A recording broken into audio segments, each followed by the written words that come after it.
just Google Analytics 4 Yep.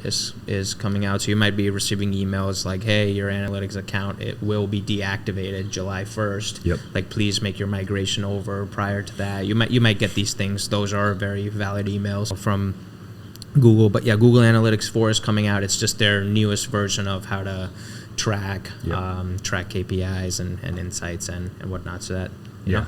And for those of you listening at home, Google Analytics is just something that connects with your website, and it tells you how much traffic, what kind of traffic you have.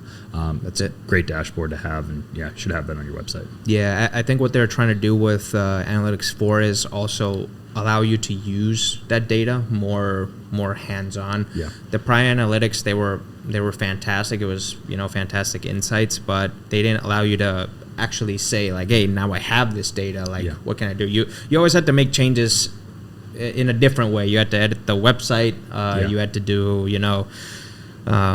like either fix your social media campaigns to kind of alter results on analytics. But now it's kind of similar to like Meta Pixels, where it's like Pixels can then, now you can use the pixel as like a retarget audience too. It's like now you're able to use the data. Practical. Yeah, so they're trying to get more so like that, where it's like, okay, we're giving users all these analytics, but like let's give them the ability to change or impact them right through Google. So that's why the big change is coming. But it is anticipated. It's they've been rolling that out for a while too, or saying it's coming for months. Yeah, so. it's very anticipated. So it's going to be cool to see like what the full version looks like. Yeah.